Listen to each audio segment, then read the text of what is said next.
Hello everyone, welcome back to my channel. আজকে আমি তোমাদের সাথে শেয়ার করব একদম authentic Bengali traditional recipe basanti pulao আর अंडा curry. Golden sweet basanti pulao আর স্পাইসি মশালেদার ডিম কারি, পুরো ঘরের মতো flavour. So stay with me till the end. আমি দেখাবো full step by step cooking process. তো চলুন শুরু করি। প্রথমে গোবিন্দভোগ চাল নিয়ে নেব 4 কাপ। আমি বিপিটি চাল নিয়েছি, কিন্তু গোবিন্দভোগ চাল দিয়ে বাসন্তী পোলাও বানালে খুব ভালো হয়। প্রথমে চালকে বেশি জল দিয়ে ধুয়ে নেব, এটা খুব জরুরি স্টেপ বলে আমি মনে করি। চালকে ভালোভাবে ধুয়ে নেওয়ার পর এখন দিয়ে দেব ঘি 1.5 টেবিল স্পুনের মতো। এরপর দেব হলুদ গুঁড়ো, 2টো তেজপাতা, 3-4টে এলাইচি, 2টো দালচিনি। এখন দেব আদা বাটা।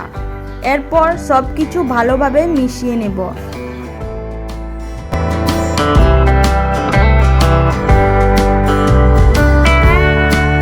সব কিছু ভালোভাবে মিশিয়ে নেওয়ার পর চালটিকে 30 মিনিটের জন্য ঢেকে রেখে দেব। এখন একটা কড়াইয়ের মধ্যে ঘি বা রিফাইন্ড অয়েল হিট করে নেব।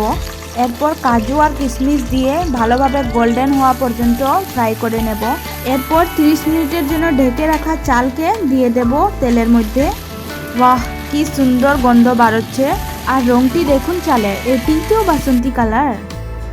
এখন চালটিকে লাইটলি 2-3 মিনিটের জন্য ভুনে নেব। এখন সল্ট আর সুগার দিয়ে ভালোভাবে মিক্স করছি। এখন 7-8 কাপ গরম জল দিয়ে দেব।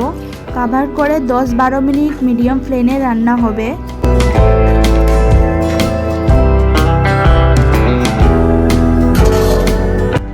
চলুন এখন ডিম কারি বানাই।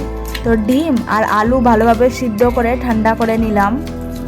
এখন ডিমের খোসাগুলো ছড়িয়ে প্রত্যেকটি ডিমের দুই দিক থেকে কাট লাগিয়ে নেব, যাতে মশলাগুলো ডিমের ভিতর পর্যন্ত ঢুকতে পারে। এখন বড় বড় আলুগুলো 2 টুকরো করে নেব। এখন একটা কড়াইয়ের মধ্যে সরষের তেল নিয়ে ডিমগুলোকে ভালোভাবে ভেজে নেব হলুদ আর নুন দিয়ে, যতক্ষণ না ডিমগুলো সুন্দর গোল্ডেন কালার না হয়ে যায়। এরপর ডিমগুলোকে বাইর করে আবার ওই কেটে রাখা আলুগুলো দিয়ে আর হলুদ আর নুন দিয়ে আবার গোল্ডেন হওয়া পর্যন্ত ভেজে নেব। এখন ওই কড়াইয়ের মধ্যে আরও অল্প একটু মাস্টার্ড অয়েল নিয়ে নিলাম। এরপর পেঁয়াজ কুচি, লঙ্কা কুচি, আদা বাটা, রসুন বাটা দিয়ে ভালোভাবে ভেজে নিলাম। এরপর ছোটো সাইজে কুচি কুচি করে কেটে রাখা টমেটোগুলো দিয়ে ভালোভাবে ভেজে নেব। সঙ্গে হলুদ গুঁড়ো, নুন, জিরে গুঁড়ো, লঙ্কা গুঁড়ো দিয়ে ভালোভাবে ভেজে নেব যতক্ষণ না মশলাগুলো তেল ছাড়িয়ে দেয়। এখন ফ্রাই করে রাখা আলু আর ডিম দিয়ে 2 মিনিট ভেজে জল দিয়ে দেব।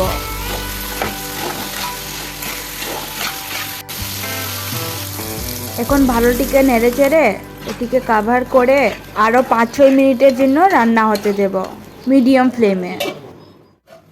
আর অন্যদিকে দেখুন বাসন্তী পোলাও রেডি। দেখতে কেমন দারুণ লাগছে! কি সুন্দর বাসন্তী রঙের পোলাও রেডি হয়ে গেল, আর এর গন্ধ পুরো ঘরে ছড়িয়ে গেল। অন্যদিকে আমার अंडा কারিও রেডি। লাস্টে 1 ছোট স্পুন গরম মশলা পাউডার আর ধনে পাতা স্প্রিঙ্কল করে দেব।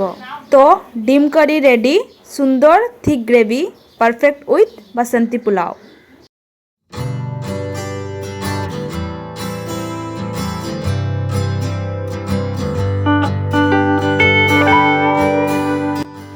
তো চলো এখন প্লেটিং করি। এক পাশে গোল্ডেন বাসন্তী পোলাও আর আরেক পাশে স্পাইসি अंडा কারি। সিম্পল, ট্রেডিশনাল আর খুব স্যাটিসফাইং একটা বেঙ্গলি মিল। তুমি যদি এখনও আমার চ্যানেলে নতুন হয়ে থাকো, প্লিজ সাবস্ক্রাইব করো, লাইক করো আর কমেন্ট করো। জানিও কেমন লাগলো এই অথেন্টিক বেঙ্গলি রেসিপি। নেক্সট ভিডিওতে আবার দেখা হবে নতুন একটা ট্রেডিশনাল রান্না নিয়ে। টাটা।